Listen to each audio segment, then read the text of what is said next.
उसमें क्या क्या हुआ मैं आपको बताती हूँ। राज के जो रिलेटिव उनके साथ जॉब कर रहे थे, उनके कास्ट वाले लड़के, कुछ रिलेटिव भी थे, भाई थे, कुछ ये थे, उन्होंने मुझे मेरा कैरेक्टर चेक किया। उन्होंने एक बार मुझे फोन करके, तो उन्होंने रात को 2 बजे मुझे मैसेज किया। राज के फोन में से उन्होंने नंबर लिया, राज को भी नहीं बताया, मुझे रात को 2 बजे मैसेज किया आई लव यू का। तो मैंने जब सुबह उठ के मैसेज देखा तो मैं एकदम शॉक की, कौन है आई लव यू लिख रहा है बंदा। तो मैंने ना, मुझे लगा मैं सुबह 4 बजे उठ के मैंने मोबाइल देखा मेरा, और उस टाइम पे मेरे पास वो डब्बा मोबाइल था, वो नहीं बटन वाले छोटे छोटा सा वो वाला फोन था। तो आई लव यू का मैसेज था, तो मैंने उसको डायरेक्ट फोन पे गाली दी, कौन है तू, और मतलब कुछ भी गालियां दी। अब मैं बोल नहीं सकती ना, ऐसे गालियां सच में मैंने दी उसको। और मैंने बोला मेरे चाचा पुलिस में है, तो कल सुबह मैं डायरेक्ट पुलिस को लेकर ही आती हूँ और नंबर देखती हूँ कौन है वगैरह, ऐसे ऐसे मैंने 2-3 वर्ड बोले। ऐसा मैंने मैसेज का रिप्लाई किया। फिर सुबह उठने के बाद मम्मी को मैंने बोला कि मुझे ऐसा मैसेज आया था, उसके ऊपर मैंने ऐसा मैसेज कर दिया। तो मेरे भाई के पास तभी उस टाइम पे थोड़ा अच्छा मोबाइल था, और उसने फिर व्हाट्सएप पे वो नंबर चेक किया, तो वो नंबर जिसका था ना, मतलब वो होटल में जो लड़का काम कर रहा था उसका था। तो मैंने बोला हाँ इसको तो मैं जानती हूँ, ये तो ये लड़का है, ऐसे मैंने बोला। तो मैंने बोला इसने ऐसा मैसेज किया। फिर मैंने राज को फोन किया, मैंने बोला कि इसने मुझे ऐसा मैसेज किया, और वो राज के गाँव का लड़का था, राज का वो भाई लग रहा था। तो फिर राज ने उसको जाकर पूछा कि तूने ऐसा मैसेज क्यों किया। तो बोलते हैं कि मैंने ऐसे मैसेज किया, ऐसे ही किया, ऐसे पहले बोला। फिर बोले नहीं बता तुझे तेरे पास नंबर कहाँ से आया। बोलते कि हम लोग चेक कर रहे थे। फिर वो हंसने लगे सब, क्योंकि मैंने बोला उसमें से और एक जो लड़का था ना, उसके मेरी थोड़ी अच्छी जम रही थी, मतलब कि हमारे क्या कंफर्टेबल बात कर रहे थे हम लोग थोड़ा, मतलब हम लोग चेक कर रहे थे कि भाभी का कैरेक्टर कैसे अच्छा है कि क्या है, कि ऐसा ना हो कि भाई हमारे भैया को कैसे भी भाभी मिल जाए, कैसे भी वाइफ मिल जाए। ऐसे उन्होंने मेरा कैरेक्टर चेक, मतलब इसीलिए हमने मैसेज किया था। तो उन्होंने फिर मुझे फोन करके सॉरी बोला, राज को भी सॉरी बोला, बट उन्होंने ऐसा किया। देन उसके बाद फिर 1-2 दिन के बाद ना, मैं जस्ट वहां से पास हो रही थी, तो जिससे मैं बात कर रही थी ना, राज का जो रिलेटिव था, वो उसको मैंने बोला मैं जो मैसेज क्या किया था, मतलब सॉरी वो ऐसे कर दिया था, बाहर कुछ हुआ, हम लोग आपको ऐसे कर दिया था, सॉरी वगैरह बोल दिया, फिर वो हो गया। उसके बीच में ये हुआ, जिनको पता था कि मेरी शादी, मतलब कि शादी की बात चल रही, अभी वो होता है नॉर्मली हम एक दूसरे को बोलते, मम्मी ने भी किसी से बोला ये वो, यहाँ वहाँ पे चेक करते हैं कि लड़का कैसा है क्या है। तो राज के होटल तक भी बात पहुंच गई थी। तो किन लोगों ने बोला कि करो, किन लोगों ने बोला नहीं करो, वो कौन से कास्ट का है, क्या पता क्या हो जाएगा, बाद में रोना पड़ेगा, ऐसा वैसा बहुत कुछ बातें हुई। जैसे मैंने कहा ना, कुछ अच्छे भी लोग रहते, कुछ बुरे भी रहते। कुछ लोगों ने बोला कि नहीं अच्छे है, सब अच्छा दिख रहा है, कुछ लोगों ने बोला कि नहीं अच्छे कुछ नहीं लग रहा है। ये फिर हमारे घर पे बात हुई, उनके घर पे बात हुई, हमारे घर से बात हुई, मतलब वो जो रहता है ना, मतलब कि शादी फिक्स करने के लिए जो जो होते हैं वो सब प्रोसेस हुई सारी। ये सब करते करते जुलाई मंथ आ गया, मतलब 1-1.5 महीना ये सब चला। फिर मेरी शादी फाइनल हो गई, मेरे घर वालों ने फिक्स किया कि ठीक है अच्छा लड़का शादी कर लेते, और आज के घर वालों पे से भी बात करके सब फाइनल कर दिया। फिर मेरी 20 जुलाई को सुपारी फूटी मीन्स कि मेरी शादी फिक्स हुई। जैसे कि आप लोग, मतलब कुछ लोगों में तिलक होता है, वैसे हमारे महाराष्ट्र लोगों में सुपारी फूटती है। तो 20 जुलाई को मेरी सुपारी फूटी थी और मेरी शादी फिक्स हो गई। तो उस टाइम पे फिर मेरे रिलेटिव सब लोग आए हमारे घर पे, और वो जो सुपारी फोड़ने का कार्यक्रम होता है वो किया। तो मेरी शादी मेरी तरह से हुई है, मतलब कि महाराष्ट्रियन स्टाइल में हुई है, पूरी तरह से ऐसी शादी हुई है। तो इन सब में जैसे मैंने कहा, कुछ अच्छी भी चीजें हुई, कुछ बुरी भी चीजें हुई, कुछ लोगों ने नहीं भी बोला, कुछ लोगों ने हाँ बोला, ये सब होता रहा। लेकिन हमारी शादी हो गई। मेरे घर वालों ने ये देखा कि लड़का कैसा है, उसके पास प्रॉपर्टी क्या है वो नहीं देखा, वो कौन से कास्ट का ये नहीं देखा, क्योंकि देखिए खून एक ही रहता है, ये सब एक रहता है, तो इतना कुछ नहीं देखना चाहिए। अब बात आई, जैसे मैंने कहा 20 जुलाई को मेरी सुपारी फूटी, दिन उसके बाद मेरी 24 नवंबर को शादी हुई। तो ये 2-3 महीने थे उस टाइम पे। फिर राजा हमारे घर पे आते थे, मैं उनसे मिलती थी, हम कभी बाहर घूमने जाते थे, ये सब होता रहा।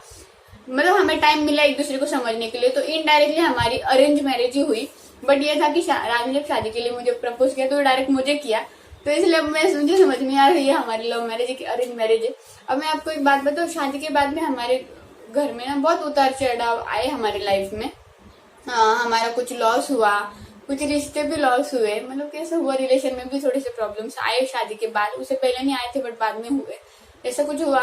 बट ये इन सब में ना ये रहा कि राज और मैं एक साथ एकजुट के खड़े रहे। और ना जब हमारी शादी हुई ना, उसके बाद हमने ये सोचा था कि कुछ भी हो जाए, हमारे झगड़े हो जो भी हो ना, मैं कभी उनके फैमिली पे जाऊंगी ना, वो कभी मेरी फैमिली के बारे में कुछ बोलेंगे ना, मेरे फैमिली के ऊपर आएंगे। और अगर हमारे झगड़े भी होते तो हम किसी और को नहीं पकड़ेंगे, हमारे झगड़े हम खुद सॉल्व करेंगे।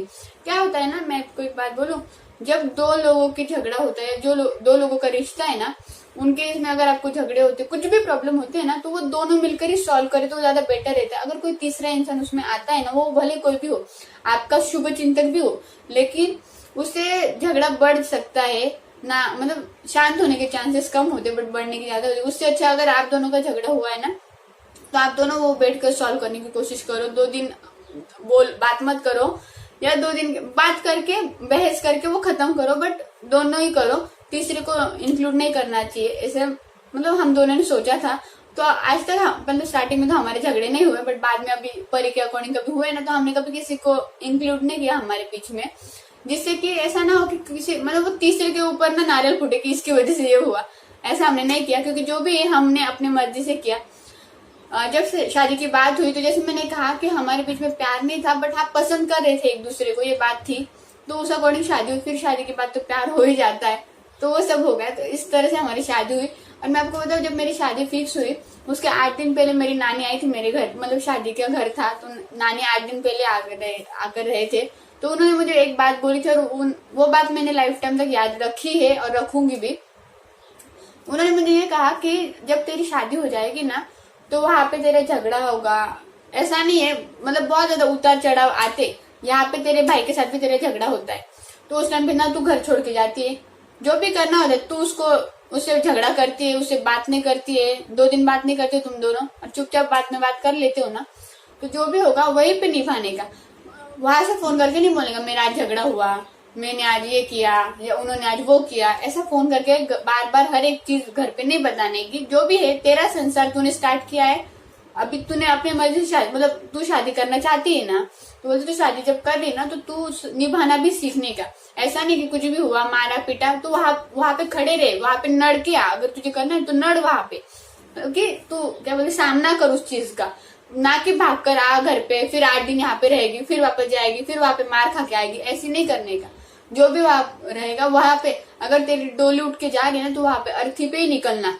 ऐसे उन्होंने कहा था कि हर, मतलब उनका कहने का मतलब ये था कि हर छोटी छोटी बात के लिए फोन करके घर वालों को परेशान ना करे। हाँ, मतलब कि वो भी परेशान होते, ये सब चीजों नहीं करनी चाहिए, क्या बोलते हिम्मत से सामना करना चाहिए, उनका ये मतलब था कहने का। तो वो चीज मैंने ध्यान रखी कि सही बात है, मतलब कि हर एक चीज के लिए घर वालों को क्यों परेशान करे। और मेरा पहले से मतलब रहता है, मेरे माइंड में रहता है कि मेरी वजह से कोई और परेशान ना हो। ये मैं कोशिश करती हूँ हर बार, हर इसमें, कि मेरी वजह से किसी को भी परेशानी ना हो, इसकी मैं क्या बोलते कोशिश करती रहती हूँ। तो फिर शादी के बाद राजनी और मैंने भी ये डिसाइड किया था कि हमारे कभी भी झगड़े हुए तो मैं उनके घर वालों के ऊपर नहीं जाऊंगी, वो मेरे घर वालों के ऊपर नहीं आएंगे। मतलब बातों में भी कि ऐसा हुआ वैसा हुआ, हमने कभी हमारे कभी भी झगड़े हुए ना 2-3 बार, मतलब वैसे तो पूरा एक दिन भी नहीं चलते, बट फिर भी हुए ना तो उतना थोड़ा टाइम तक होता है। और हम ना किसी के ऊपर नहीं जाते, जो भी है हम दोनों की बात बीच में रखते हैं और वहीं पे खत्म करते। बाद में थोड़ा टाइम बात नहीं करते, बाद में फिर नॉर्मल बात करते, वो झगड़े को लेकर बात नहीं स्टार्ट करते। और इन सब में जैसे मैंने कहा, मैं आपको 2-3 चीजें बताती हूँ। जैसे ना जब मेरी शादी की बात हुई ना, तो आपको मैं अब तक मेरी पूरी स्टोरी में राज की कास्ट नहीं बताई। तो राज नेपाल से है, मैंने बोला ना कि वो हमारी इंटर कंट्री मैरिज है, तो राज नेपाल से है। तो वो ना हमारे कास्ट के, ना हमारी कंट्री के, वो नेपाल कंट्री के। और राज हिंदू ही है, मतलब कि उनकी जो उल्टा वो लोग प्योर हिंदू है। हमारे यहाँ पे तो अंग्रेज सरकार आई वगैरह, बट नेपाल में नहीं है। नेपाल में अंग्रेज सरकार आई नहीं थी, वहां पे अभी भी मराठी जो हमारा कैलेंडर रहता है ना, मतलब चैत्र वैशाख ज्येष्ठ, वो जो हमारे मराठी मंथ रहते हैं वही सब वहां पे चलते हैं। वहां पे मतलब वो प्योर हिंदू लोग है वो लोग, वहां पे अंग्रेज सरकार घुसी ही नहीं। तो वो हिंदू ही है, बट वो हमारे कास्ट के नहीं है, ना हमारे कंट्री के। वो नेपाल एक छोटा सा जो कंट्री है वहां से। वो ऐसी थी मेरी मैरिज की स्टोरी। जैसे कि मैंने पहले कहा कि मैं लास्ट में आपको कुछ मैसेज दूंगी, तो मैं मैसेज उन लोगों को दूंगी जिनके जो पेरेंट्स से, पहले उनको बताती हूँ। अगर आप पेरेंट्स है तो जो भी लड़की या लड़का आपके बच्चों ने चॉइस किया, मतलब अगर आपकी बेटी होगी तो कोई लड़का चॉइस किया होगा, तो आप एटलीस्ट उनसे एक बार मिलिए। अगर वो किसी से प्यार करी, वो आके बता रही, तो आप समाज क्या कहेगा, या वो हमारे कास्ट का नहीं है, मतलब इन सब चीजों से ज्यादा बढ़कर आप ये सोचिए कि वो लड़का आपकी लड़की को संभालने के काबिल है कि नहीं।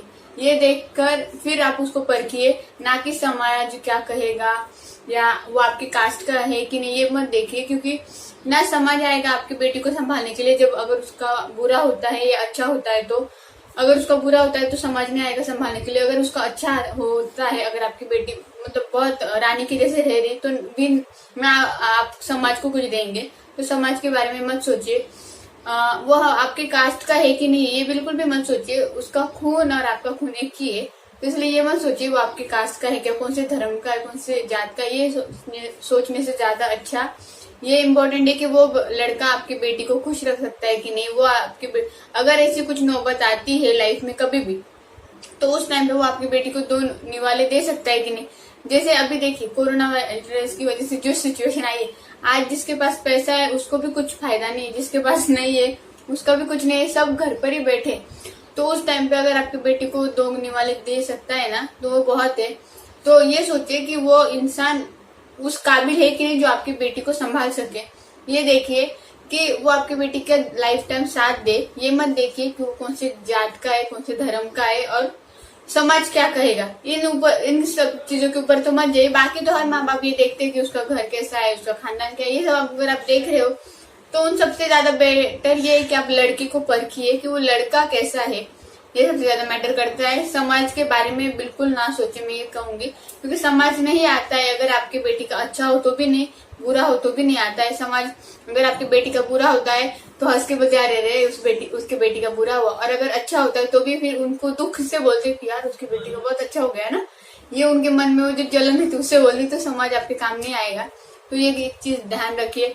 और मैं उन बच्चों को ये बताऊंगी जो कि अभी इस उम्र में है, जिनका प्यार हो रहा है या होगा, ये इस उम्र में है, उनको मैं ये कहूंगी अगर आपको कोई लड़का पसंद आ रहा है तो ये एक मेंटली डिसाइड रखिए कि आप जो भी लड़की को पसंद करेंगे वो आप अपने माँ बाप के सामने लेकर जाने के काबिल रहे। या आप देखिए, आपको पता होगा आपके माँ बाप की क्या चॉइस रहेगी, मतलब कि वो ऐसा लड़का देखिए जो आपके काबिल हो, जो आपको संभाल सके। ऐसा ना हो कि कोई भी आके आपका फायदा उठा के चला जाए या बीच रास्ते में आपको छोड़ जाए कि शादी के बाद 2 महीने के बाद वो किसी और के साथ गया, या मतलब कुछ भी कि आपको छोड़ दिया या आपको मार पीट रहा है। ऐसा मत देखिए, उसको जानिए, पहचानिए।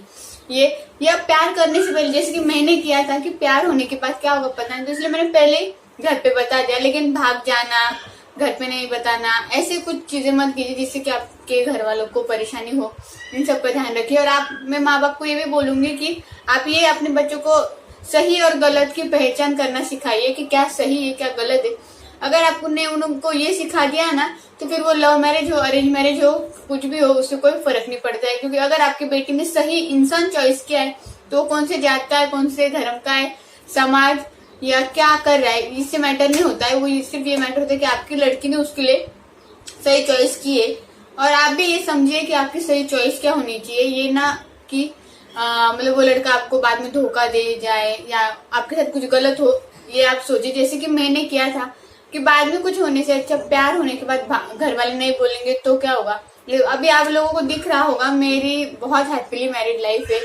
अभी जैसे मैं थोड़ी देर पहले कहा कि अभी मेरी लाइफ में कुछ ऐसी चीजें हुई, जैसे कि कुछ रिलेशन टूट गए, नहीं रहे, कुछ चीजें हुई, बट वो पर्सनल पॉइंट है, वो भी मेरी तरफ से, ऐसे घर वालों की तरफ से कुछ आया ऐसी चीजें। तो जैसे मैंने कहा कि ऐसे कुछ हुए, मेरी शादी के बाद कुछ प्रॉब्लम्स हुए, बट शादी से पहले कुछ नहीं हुए कि मतलब मेरी शादी की वजह से कभी कुछ नहीं हुआ। और हम दोनों का जो भी रहा, हम दोनों ने एक दूसरे को संभाल के लिया, समझ लिया।